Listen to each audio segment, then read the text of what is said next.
Cybercriminals attacking great organizations, wreaking havoc on the trust of their brand. We socialize cybersecurity for you to raise awareness. Interviewing leaders who built and protect great brands. We help talented people enter into this incredible field, and we share our research at blockbuster true cybercrime stories. This is Cybercrime Junkies. And now the show.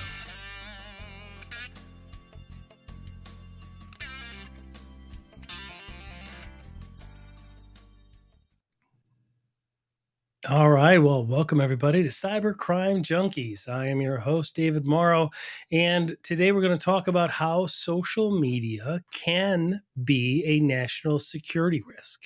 We're going to talk about identity protection in light of TikTok and explore potential TikTok connection to the Chinese government. As we know, TikTok today has over 150 active monthly users that CEO Xiao Chu confirmed last week at the congressional hearing, and it's there to highlight the platform's kind of vast and growing reach in the country amid renewed calls for its banning. So we're joined today by Darren Mott, former FBI agent in what is now considered the cyber division, and he's an experienced cybercrime expert, a host of the Cyber Guy podcast, and we're excited to have him here. Darren, welcome, sir. Dave, thanks so much. I'd throw counterintelligence in there too, because I did both cyber and counterintelligence, and this is where TikTok really hits both of those angles. Absolutely, absolutely. So you've been very vocal about national security dangers talked by, posed by TikTok. And there's several social media influencers out there that are, stateside, and they're claiming there's a violation of free speech and banning it will either do no good or it violates First Amendment rights or they'll be harmed economically by the ban. Let's get right into it and let's address some of this. I'll take the third prong, and that's, will they be harmed by the ban? Maybe temporarily, but there's a lot of other platforms out there, right? There's Instagram, Facebook, there's YouTube Shorts. YouTube does a great job, and the Shorts program is growing rapidly, as well as, there used to be Vine, right? I remember Vine, which was like the precursor to TikTok. So the platform, personally, in my opinion, is dispensable for sure, but and it's definitely replaceable. But more importantly, let's address the free speech aspect of it.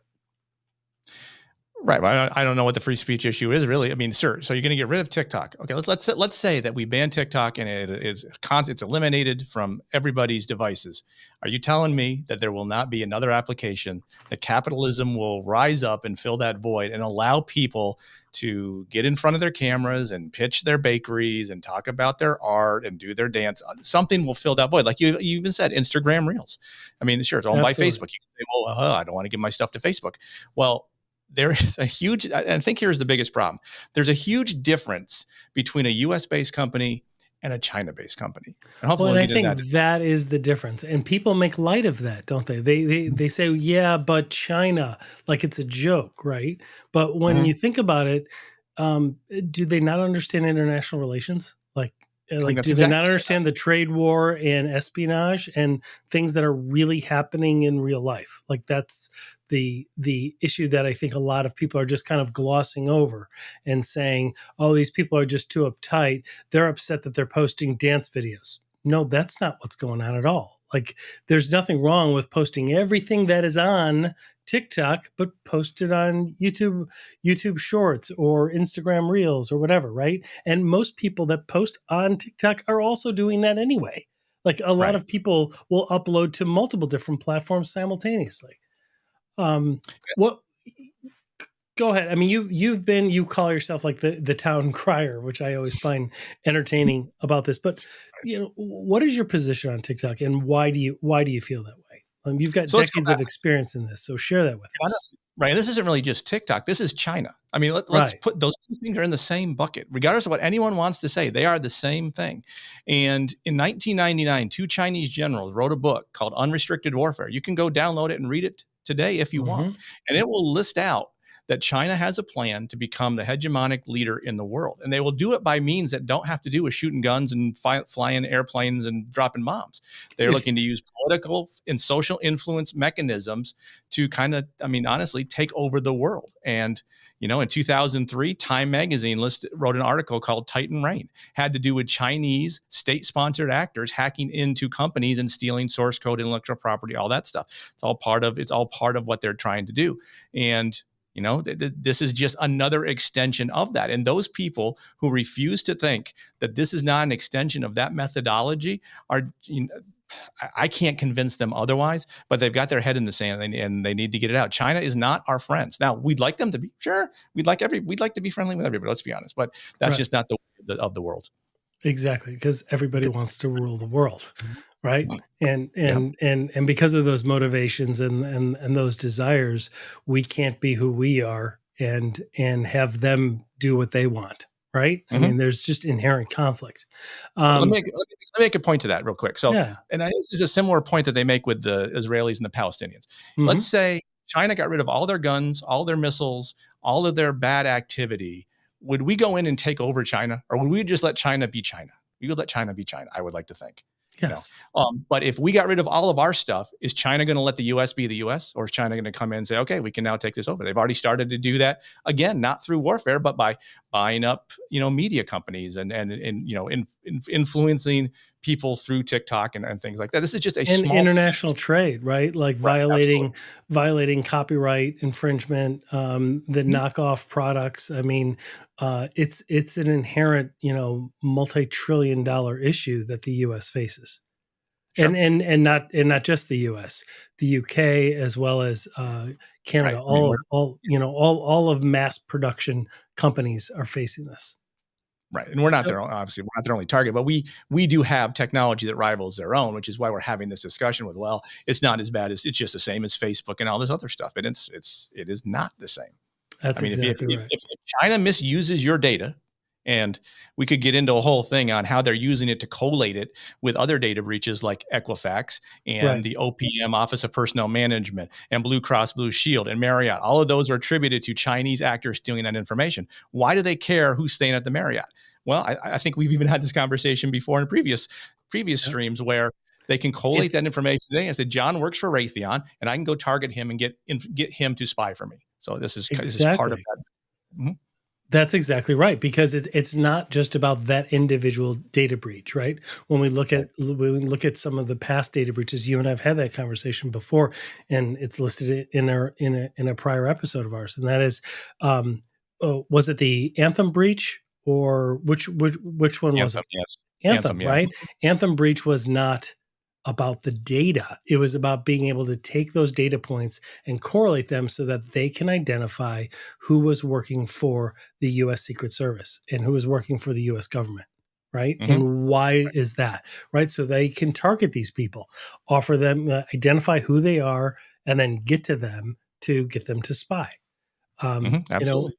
Knowledge is power. Like, when we think about TikTok, it's not a North American or European company that was formed, right? It's owned by ByteDance, and let's talk about ByteDance for a little bit. What do we know about ByteDance? From what I understand, there's several from various reports. There's several people at the head of ByteDance that have a lot of ties to the CCP, the Chinese Communist Party. Yeah, I would say most companies have that anyway because they are all somehow interlinked there with the Chinese Communist Party. I mean, that's like, you could argue Kaspersky is linked with the Russian FSB. Same thing. But in China, it's everything is linked to the CCP in some way, shape, or form, and they are mandated.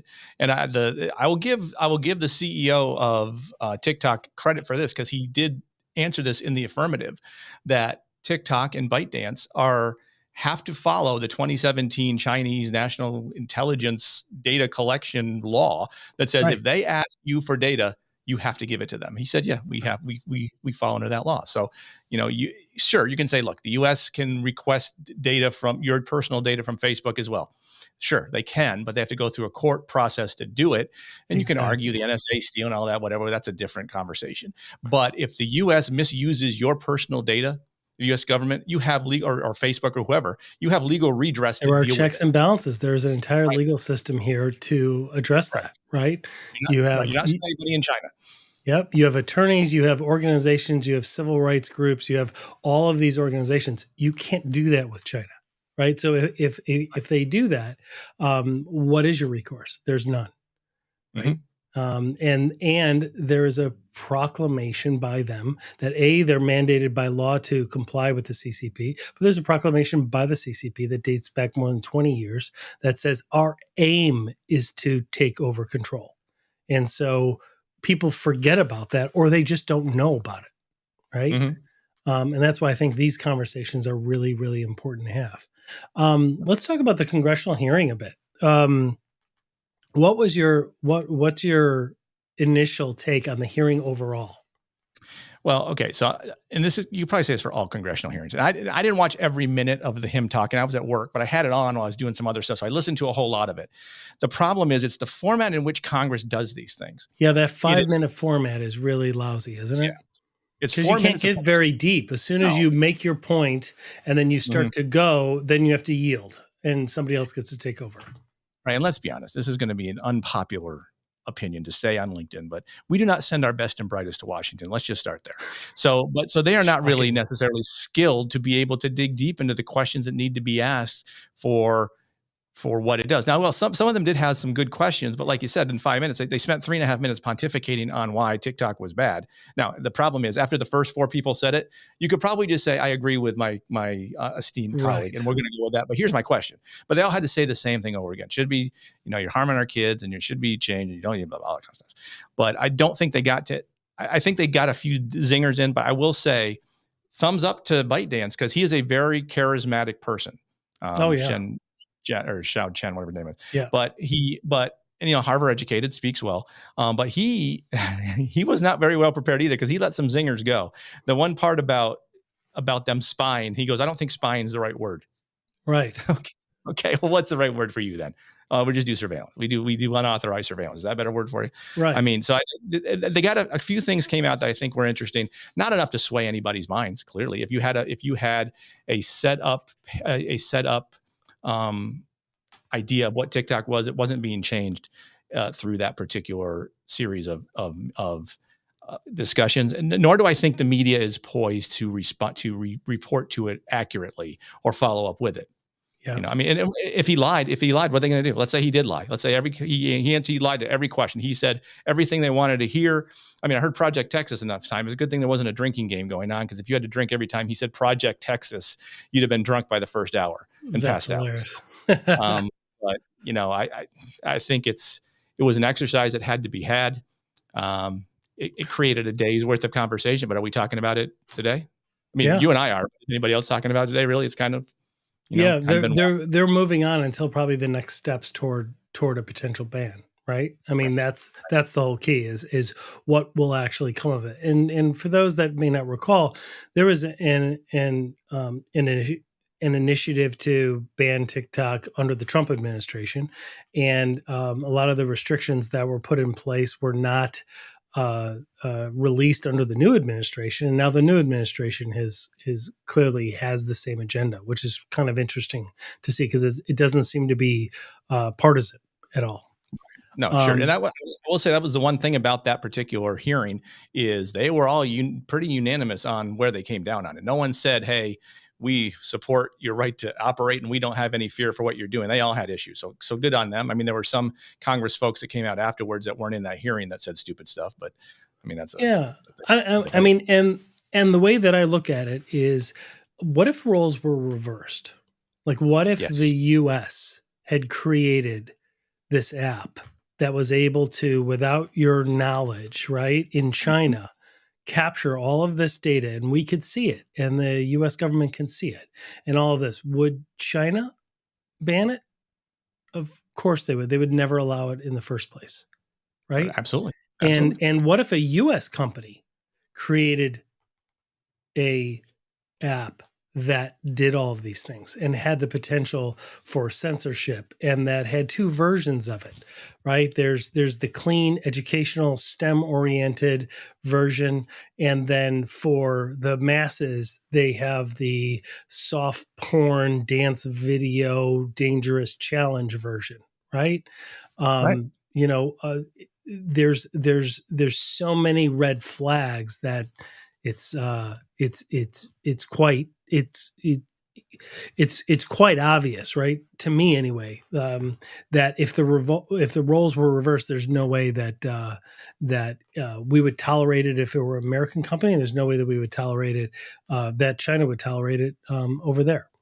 And he didn't have a good answer to that one either. When they said, "Why is there a different application?" He really didn't have a good answer to that. I didn't think. No, And he it happens. didn't. And let's talk about that for those that may not have be aware of this, right? But there is a different version. The Chinese do not see TikTok in the method that we do. There's actually different codes. There's a different app. It's called something different there. Um, Dowin, yeah, Nawe, right? But Dowin, Dawe, yeah, Dowin. Mhm. okay. And there it's nothing like our TikTok. It is STEM education focused. It's motivating. It's got a lot of social benefit. It's got a lot of professional development tied to it. Um, uh, why do you think that is? Oh, because well, part of it is they don't want Western based influences to their kids, because if you are under 16, under 18, I think, or 16, I forget the age group, you only get to use it 40 minutes a day anyway. You have a 40-minute Mhm. time limit on it for the whole day. And you can't use it after 10 p.m. at night. So I mean, like all their stuff, they restrict a lot of activity there. So part of that is to control they're using that to control. That's how they control their populace. Absolutely. So during the hearing that happened last week, there was a lot of discussion about what access the CCP has to our data. And one of the congressmen talked about how there's various codes, right? There's the source code, and then there's the byte code, and that on certain parts of the code, there are on the Chinese version strict censorship devices and tools in place, right? Where they can Mhm. control, they can spread misinformation, they can control the levels of information that are being disseminated, and that same code is in the US version. It's just turned off. Is that your understanding? I'll be honest, I did not see that part, so I Okay. can't answer that one for you. But I'm sure that is exactly the case, because if you are in a certain age group, if you're under 16 and you sign up and you put your true age in, within like 20 minutes, they've done research on this, you automatically start getting images and videos that are drug related, are related to transgenderism, all that kind of stuff that is socially driving, I guess, in our particular society. So they start forcing those things on that age group. And part of that is, I think, honestly, it's to influence that generation as they grow older. They will become, why is China such a bad thing we need to worry about? Right. And so he was asked several times about what evidence is there that China has accessed the user data now. And he was pretty evasive. His version was, in him being the CEO of TikTok, his version was, they've never requested it, formally requested of me. I haven't personally given it Yeah. over to them. And so what's the challenge with answering a question like that? I mean, it's probably true in the sense that there's no document that would ever come forward in the public that says, please remit all personal, private, geographical location, GPS location, other information of all US users, right?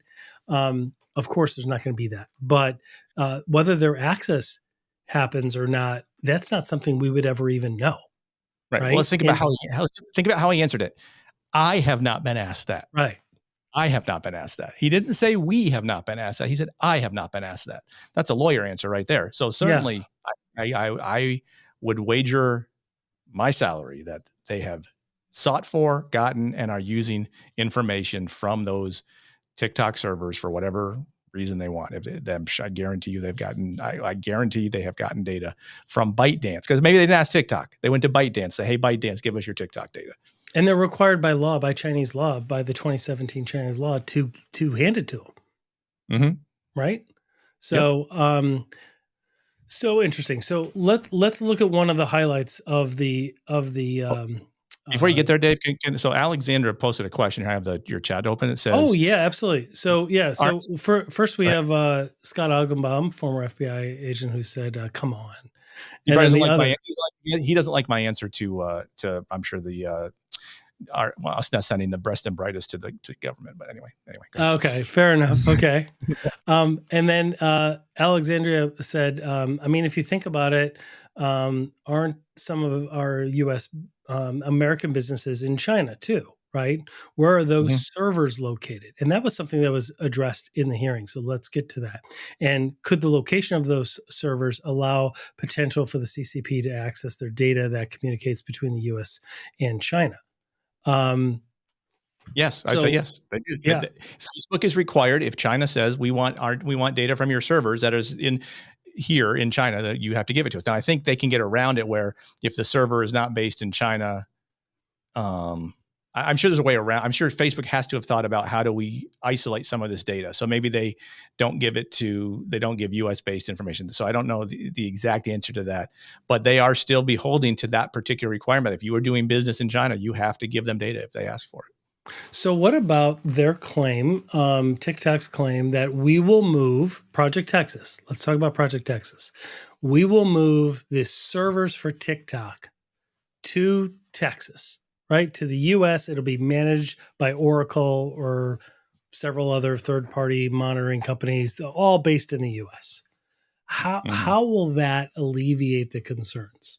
I mean, the US has mandated, the administration has mandated that China change ownership of it. And if they do, then they wouldn't have to comply with the 2017 law. China has refused, right? So they will still have that mandated Chinese law that if we ask, you still have to give us everything. But if the servers are located here in the US, to me that makes no difference. But what are your thoughts? What are the listeners' thoughts?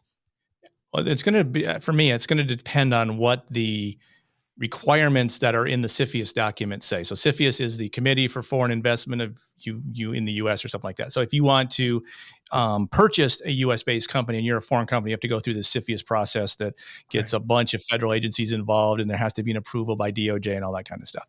My guess is on the other side, if they're going into this particular aspect, especially with TikTok, there would be a CFIUS review as well, and there would be requirements placed on it. The problem really gets down to, are they really going to give up 100% interest in everything and move everything and not have back doors over? Who's monitoring that? No one has time for it. Is the U.S. going to place designees at this new company 100% of the time watching all the data bits flow through? They can't. They're never going to do that. Of course not. And so China will figure out a way how to get through it. So, and then what'll happen is once it's determined that, information from this Project Texas ended up in Beijing, the answer is going to be, we got hacked. Someone hacked us. I don't know how that happened. Yeah. Oh, shocking. Right. I mean, that's right.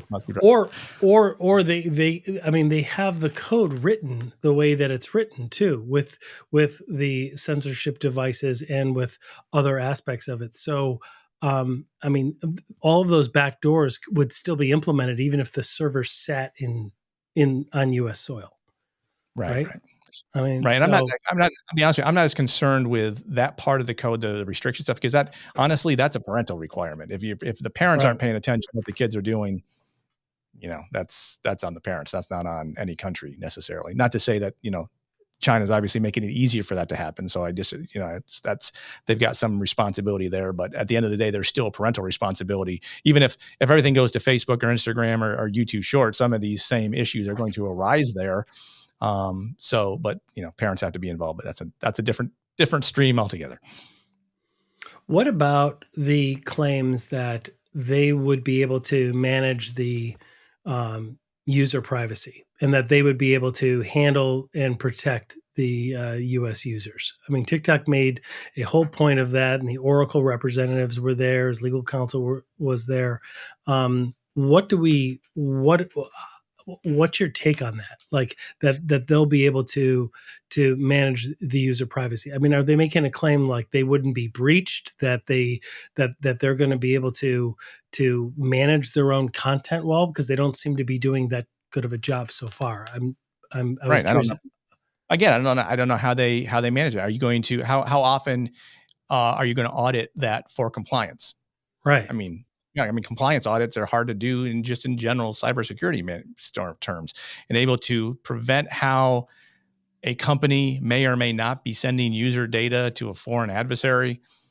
Yeah. Who's trained to do that? I mean, there are people that are trained to do it, but are you going to send them, okay, this month you're going over to TikTok, and are they going to show you what you need to see? I mean, it's not Is like it you going to be can't. company specific? What if, like, how many companies are out there that we would have to have federal officers involved in this? Right. Exactly. Like, Yeah, exactly. Right. I mean, so Yeah. let Well, me let me give you let me give you a quick analogy. I'm sorry, Dave. Let me give you a quick analogy to this. Remember when yeah, IBM sold Lenovo? yes. Okay, so that was in North Carolina. I was working in North Carolina for the bureau at the time, and we had conversations with them about the sale of Lenovo. And they said, well, sure, there will be Chinese engineers here once we sell this laptop part to Lenovo, but they won't have access to this part of the building. Okay. No one ever checked that was the case. Right. And how many Lenovo computers are currently allowed in the U.S. government? Right. I don't think the Good U.S. point. government's allowed to use Lenovo computers. Why Right. not? If everything's up on board, what's the problem? But Right. yeah. Yeah, that's exactly right. Well, and we've seen that with certain brands of TVs, right, and certain other devices that are built in China and that have certain monitoring devices in there. Right now, they may say that those devices or those modules aren't turned on, but they can be remotely, and therefore they can be used as a mechanism to either siphon off information, monitor, or disseminate false information. I mean, Forbes had a great article about a year and a half ago that had to do with the super micro, the little thumbnail chip that was on the super micro boards Right. that were periodically transmitting, allegedly, information back to China. So, I mean, it's not that hard to set up a system within a US-based server room that, if you flick a switch, these encrypted servers that is actually transmitting data back to China gets turned off, and you don't know they're there. You can't see them. You can't run a scan to find them. But when the auditors leave, we flick it back on, and the data flows back. So it's not hard to get around. If a 14-year-old kid can figure out how to get around the TikTok age restrictions, I'm pretty sure the country of China can figure out how to get around US-based data passage restrictions through their server farm. Right. So there were a couple zingers that kind of in the hearing that kind of got passed. And I think that while they were prepared pretty much for his testimony on the TikTok side, I don't think they were fully prepared for some of it. And this was one that I thought was pretty emotionally charged and pretty good. So I just want to play it, and then let's kind of break it down and take a look at it. Mr. Show, I'd like to direct your attention to the screen for a short video, if you don't mind.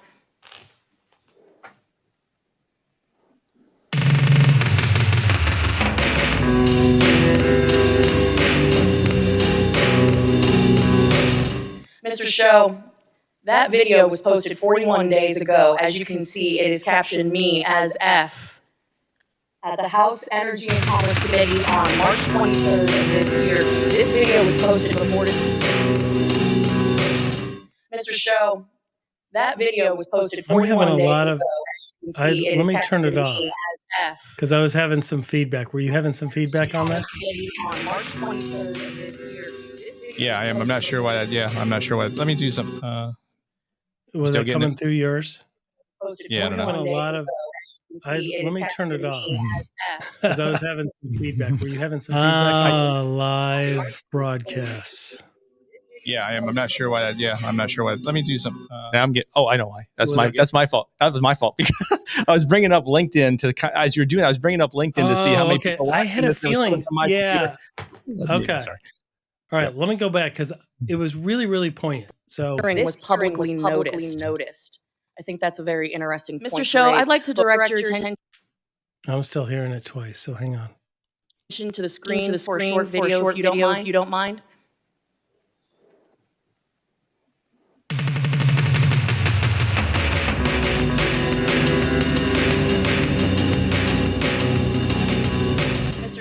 Show, that video was posted 41 days ago. As you can see, it is captioned me as F at the House Energy and Commerce Committee on March 23rd of this year. This video was posted before this hearing was publicly noticed. I think that's a very interesting. So let's break that.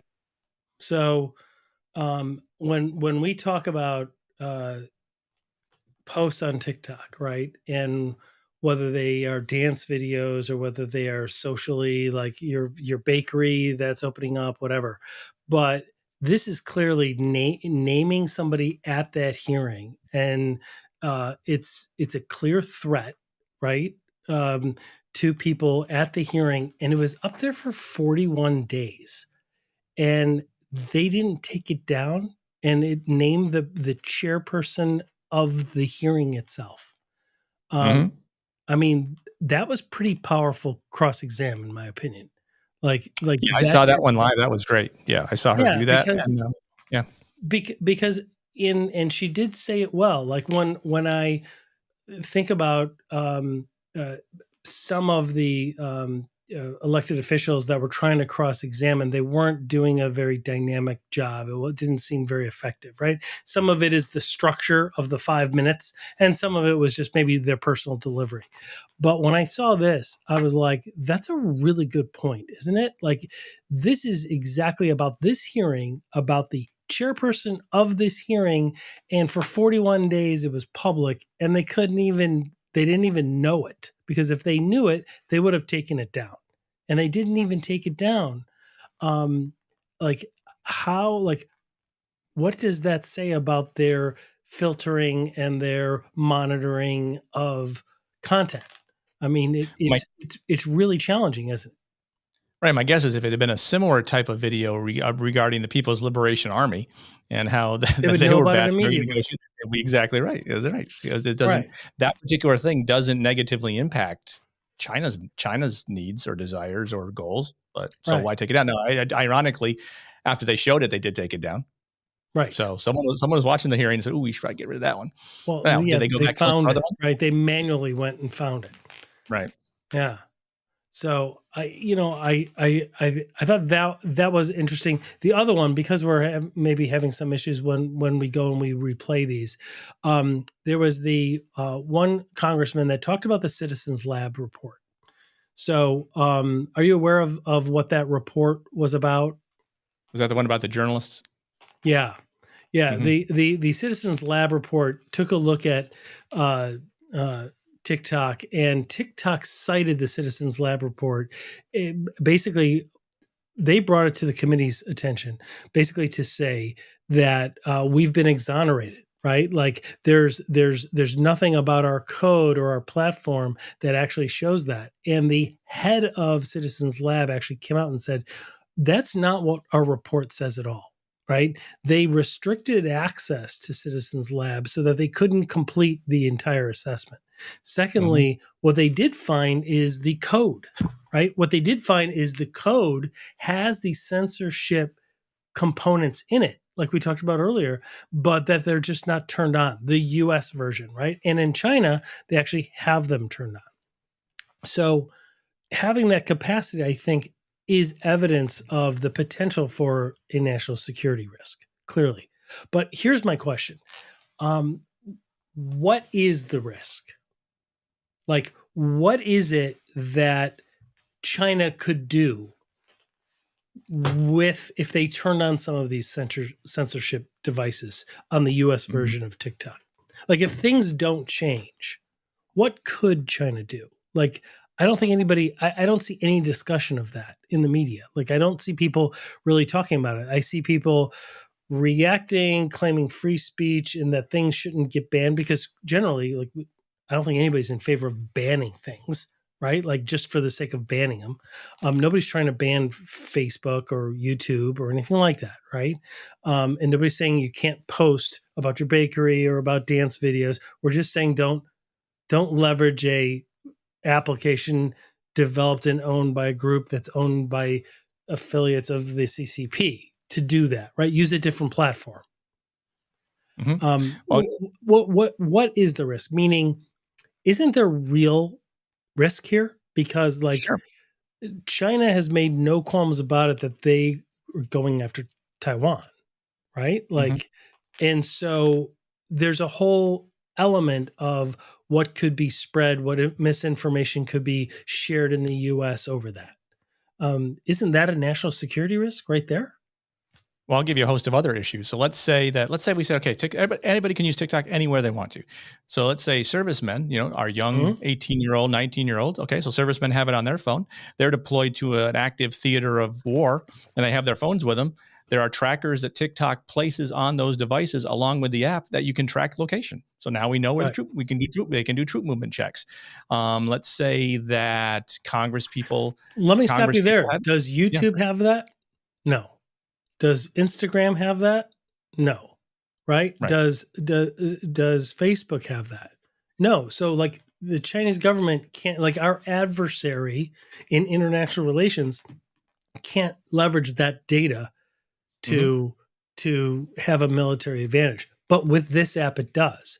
Is that not a national security risk? Right? To me it's that element itself is why there needs to be the discussion of a ban. I mean, I'll give you another example. So let's say you have all of these teenagers now, like, I don't care, take all my data, take all you want. Well, we Mhm. know how good facial recognition obviously is now, and how easy it is to predict what people will look like in the future. Well, there's going to be a percentage of these teenagers that are using TikTok that are ultimately going to be in our U.S. intelligence community in some way down the line. When they're in their mid-20s, early 30s, when they realize they're not teenagers anymore and they want to have meaningful lives, and they join the government. They're working, let's say, as a CIA covert officer overseas. China has this data from now. They know who these people are. So you can't travel in covert name, a different name. They're going to know that, hey, person is actually this person, and we know that they work for the CIA or whatever. So the names They would don't have all match. So the there's something information. funky going on Right. here. So it creates an intelligence gap there that we'll have down the road. Let's say they want to Now they that's want to. assuming now let me stop you there. That's assuming that our international adversary is playing a long game, right? They're doing things Sure. now for the future. Hasn't China expressly said that they're playing a long game? They have. Yes. It's exactly Right. what they've said, Hmm. right? And so Americans are so immediate gratification here and now, this quarter, this month, what are we doing, right? The, the other parts of the world don't think like that. They Right. think my next generation will be able to achieve this greater value, this greater level of control over the world by the data that we're mining now. Hmm. And that data helps support their intelligence collection platform on the human side. So human intelligence is still big with China. They obviously have the use and need for human spies to steal information, as several FBI cases over the last year or so have shown, when they've arrested actual people trading intellectual property to, or providing it to the Chinese. But think about, let's say we know that there's the newest and best missile system is being developed by Lockheed. Let's use that as an example. But the China doesn't know where it's being processed, but they know by scraping LinkedIn profiles and stuff that John Smith is working on this super secret new missile system because he gave up too much information, or his wife or his kid said, hey, my dad's working on the secret project for Lockheed, again, because they're scraping all this data and collecting it. And Mhm. he's got TikTok on his phone, and he's taken his phone to work. They now may know the location of where that secret program is being run, and they can send human assets to try to get information, break into it, whatever. I mean, these are extreme examples, granted, but again, like you said, it's a long game. They are looking how to use this data and weaponize it for their intelligence collection down the line. So that raises a good question, and that is when you download TikTok, and one of the counter arguments to suggesting a ban is, well, everybody's doing it, right? Facebook is doing it, YouTube is doing it, all the social media platforms are gathering up all this data, right? And there's the movie Social Dilemma, etc. Okay, so understood that, but how does, when you download and you install TikTok on your phone, how is that different than downloading or installing Facebook, let's say? I mean, Right. Well, I think most of Facebook and Instagram, they're trackers, and they've come out and said we do install third-party trackers that are used for advertising purposes for the most part, if mhm, not all for all parts. There are at least 13 documented trackers that download with TikTok, and there's some of them that just don't know what they do. Why they don't know what they do, I don't know. Maybe they can't figure out exactly what it's on there for. But no one asked that question. Like, right. hey, can you please provide me with a listing of all the trackers and associated third-party apps that download with TikTok and exactly what they do? He would never have responded. I mean, there are plenty of things. I'll get back to you on that answer. Sure. I Mhm. bet you I'm sure he's going to get right back to them with all these answers. But I would like to know that information. And now they can come out and say, well, this is exactly what they do. And maybe they're no big deal. Who knows? I don't know. But I'm not going to trust them to say that they're harmless and meaningless and just exactly the same as Facebook, Instagram, and YouTube. And again, the same question right has arisen is if Facebook loads a third party tracker on your device that does something that violates your personal privacy without your consent, you have a legal You recourse to deal with you that, have legal recourse. You but have not the himself. ability to bring suit, and trust me, there's a million lawyers that do and would love your case, right? Mhm. But you can't do that with TikTok, right? I mean, Right. that's one of the issues. If they choose to gather up, which we believe they probably are, but in common sense would probably dictate that they are. But let's just say you find out evidentially that they have done these things. What are you going to do? Like, there's nothing you can do to TikTok. Mhm. I mean No. there's nothing you can do. You have no jurisdiction over ByteDance. Um, and that is one. And perhaps their thought that Project Texas could alleviate that, but it won't be if there's still Chinese ownership. So if there's still Right. Chinese ownership, then Project Texas is really kind of still meaningless, right? Right. If they completely relinquish everything, they would basically have to start from scratch, right? Which is no different than any other. Which is really, in my opinion, no different than a ban then, at that point, Sure. I right? mean, Because yeah, I mean, right, right. Let's say where's MySpace today? It's gone. Something will fill the void. Something always right, fills the void. yeah, exactly. So, and that the one senator that talked about the Citizens Labs report, they talked about in those trackers and in those data collection um, uh, third-party trackers that the findings by Citizens Lab is that it violated GDPR. Okay, Mm, which that's an issue.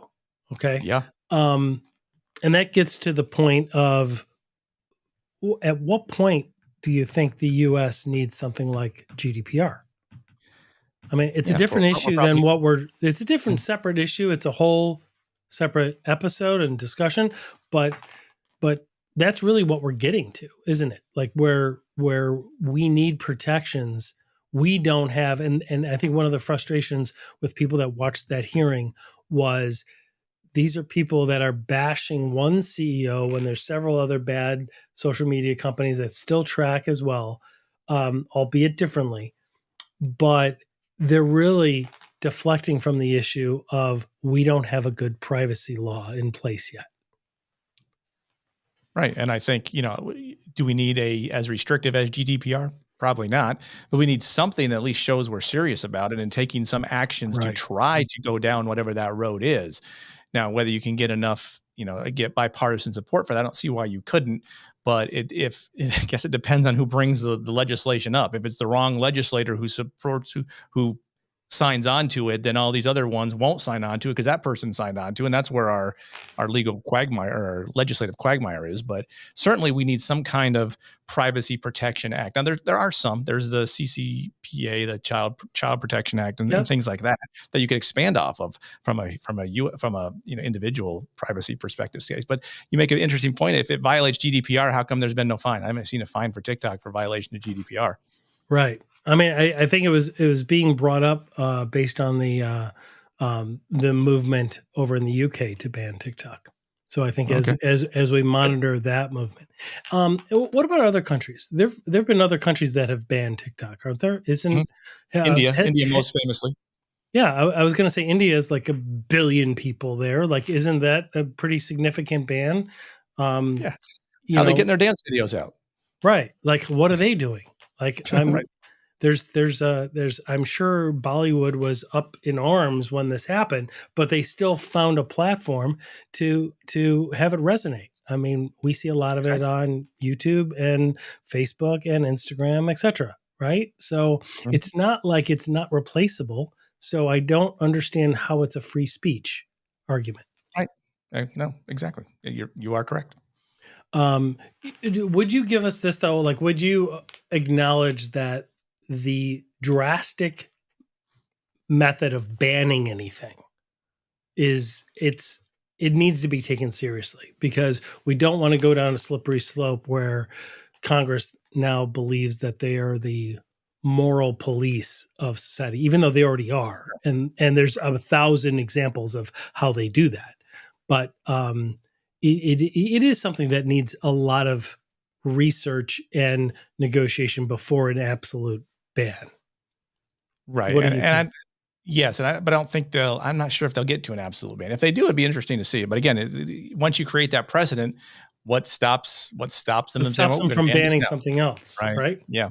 hmm Hopefully, there's the right people in place to say, "Well, look, this was a special." They'd have to almost come up with a finding that says, "Look, we have done enough research to determine," and part of this would require. Well, here's how I would tell ByteDance: if you don't want us to ban your application, this is what we need. We need full access to your entire source code from line Mhm. A to line Z. We need full access to all of the trackers that you install on a device. Plus, we need the ability to very easily disable those trackers if a user determines they don't want that tracker going on or whatever, or do Right. those settings. So they have to come up with certain things that do this, this, and this. If they don't do it, then okay, we're going to not allow that to be used domestically. Now, I mean, we've gotten to where states and local governments have banned it from those devices. Right. So we've kind of started that easily, which that's a lot easier to But it's do. not affecting the private sector, Correct. right? No, that's correct. It's not affecting the Mhm. general public. And so it really will take a technical analysis and a technical assessment, right? To actually look at this and say, we need to determine this. Because if they do look at it and they find this is how China would have accessed in the past, and we see no logs, no track, no evidence of it, etc., then at least they've gone through that process, right? Right. But Mhm. but based on what some of the people that have been looking at it have found is there's so many ties and there's so many threads linking back to the CCP that there's issues, and at least then they would have a technical basis for it, right? We're not Mhm. banning a company. We're not banning your individual right to free speech. We're banning this technology, just like we do other technologies, right? I Right. mean, Mhm. there are a whole host of things that this country bans on a regular basis because there are corruption within the device, for lack of a better phrase. Yeah, and I think we need to looking forward. We need to be do a little more due diligence on because China's going to come up with another way to do something similar to what Right. TikTok is. So that we Well, need to be able to. Someone needs to be looking. Okay, what is this app? Who owns it? Who's the ownership? What's it right. doing? And it creates maybe that's it's more of a regulatory state that maybe we don't want as much of that either. But for this perspective, it's coming from if it's U.S. based, follow these rules and you're good to go. But if it's coming from a foreign entity that has hostile intent towards us, maybe we need to look at Right. that a little more diligently than we did TikTok. I mean, TikTok just kind of showed up. It was a cool app. You were able to do dances with it, and no one really paid much attention. And then it infiltrated like it has infiltrated. And so And I what think one of even the if you, worst things I think they did is they didn't moderate it enough on a moral basis where you had Mhm. like the Kia boys taking cars, you had kids dying, you had some Right, suicides, you had all these things that got a lot of bad press, and then people started to really look at it. I right. mean, had they just kind of kept a little restriction on it and kept it cleaner, it might have continued on as this huge social spying experiment. And I think at the end of the day, let's say did get banned, something's going to fill the spot, and within Oh, six yeah. months, no one's going to care. No one's going to care that TikTok Right. got banned. Remember TikTok? Yeah, it was cool, but I can do the same thing over here. Where was the public outcry when Vine I mean, the whole thing is Yeah. everybody was doing exactly what they're doing on TikTok on Vine. And when Mhm. Vine ended, right, where was the public outcry and the free speech and the people marching on Washington? I didn't see that then. Right. I And mean, why such support for a Chinese-based app? I don't I don't get it. it's not an apples to apples comparison to Facebook and Apple and Meta and all that stuff. It's Right. not the same. And I don't clearly care. that's another discussion too, right? Like the way that Meta handled things with Cambridge Analytica, the way that some of these other uh, um, um, third party tracking and access to your device that when you click that user permission you're not aware of, right? Like Mhm. there's that's a bigger discussion, right? When we're just talking about this one technology, this one application, um, uh, that's that discussion. But you can't justify keeping that one technology because other bad actors are out there. Right. Like, Yeah. I mean, and that's kind of what Chu was doing as CEO. He's like, well, it's an industry standard. Well, it's an industry standard that we corrupt children. It's an industry standard that we allow suicides from our technology. Sure. It's an industry standard. How, like, that's a different issue. Like, clearly, Congress was not prepared to deal with that today. That's why they kept drawing it back to we're just talking about this technology, right? This Mhm. Chinese based, owned and with ownership through the CCP, essentially. So where do we go from here? Like Well, what? I think the best approach, here's the approach I take. We get Elon Musk to trade Twitter for TikTok with China. Let's just do that. How about that? That's my suggestion. Oh my gosh. So I mean, look, there when people accept the user agreements and they accept the terms and conditions to download an app, nobody knows what that's doing in the background, right? No, Like no one nobody knows. knows. Nobody. Nobody knows. I mean, an infamous engineer hacker, Chris Roberts, went and actually looked at some of the coding and some of the connections and some of the things. Like he probably knows a lot more than most people, but most people will just install things and go about their day. And the point is when it's found to expose people that they were not expecting. There is still a general sense of privacy, even though we're using some of these apps, right? People believe that when I share something publicly online, that that's public, right? You can't complain. Once you post it, it's out there, right? But Mhm. I don't think many people know that once you install TikTok, they have a copy of all of your contacts. They have a copy of all of the keystrokes, everything that you're doing on your phone, they have a copy of. And I don't Mhm. think people really realize that. I don't think they really think that it can do that because I don't think they understand the technology. Right. When you copy and paste your password from your password keeper into your Yeah, login screen, they're getting that capturing that too. right. And again, playing the long game, China correlates data. There's information that they're getting from TikTok. There's information they're getting from other data breaches that you've been involved in. Go to haveibeenpawned.com, plug in your emails. You'll find out several of the breaches. And what's always shocking when people do that is they find out that they're involved in these massive data breaches with groups they've never had an app for, they've never signed up with because their data was previously sold, right? Mhm. And Yep. so that's the risk that is directly related to this.